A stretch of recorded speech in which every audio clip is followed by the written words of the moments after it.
thank all of y'all first off for coming out here today, especially for the situation that's facing our community. First off, I want to say words cannot express how I feel right now.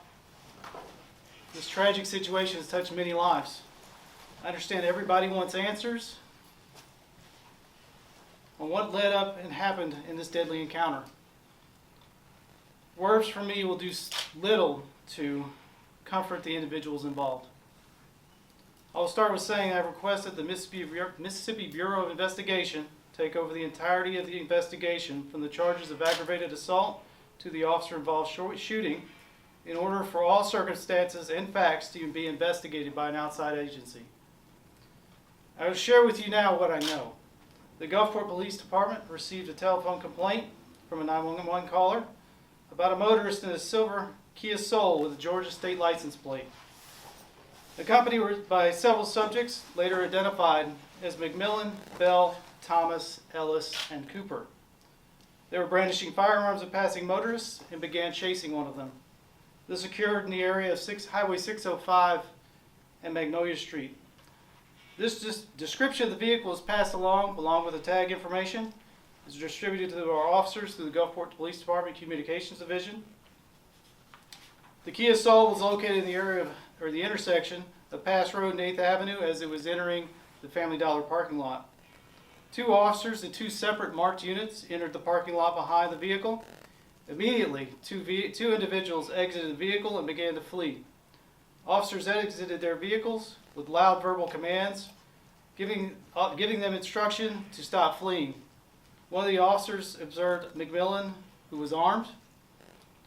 The officer gave gave orders for him to stop and drop his weapon.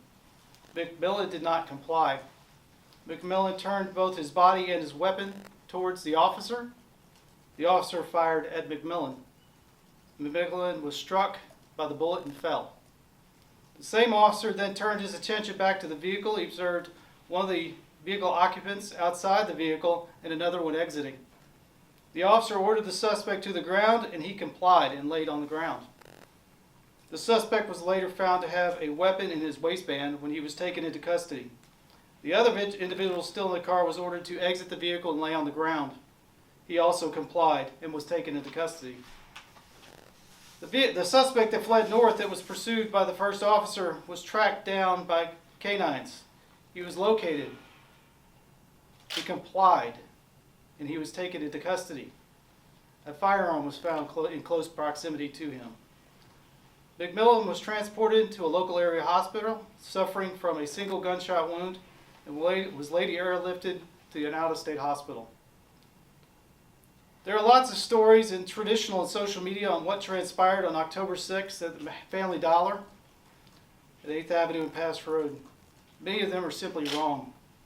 People are posting and identifying our officer, Lieutenant Brian Watson, as the officer that was involved in this incident, along with the address, photographs of him, his family, and his children. Let me just say this. He has nothing to do with this. He was in fact out of state when this occurred. I respect everyone's right to freedom of speech and to protest.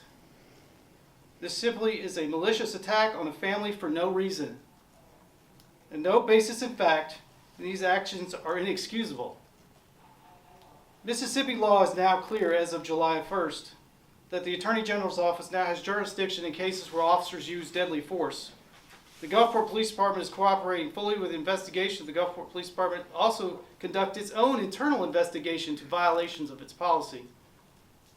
If any are found, it will be taken into consideration and it'll be... Okay, Chief, keep going. I have turned over all evidence, radio traffic, 911 calls to our dispatch center, as well as all dashboard camera, body cam footage from this event. I've been assured by the Attorney General's office this will be a timely and thorough investigation. The evidence will be released, as always, upon its conclusion.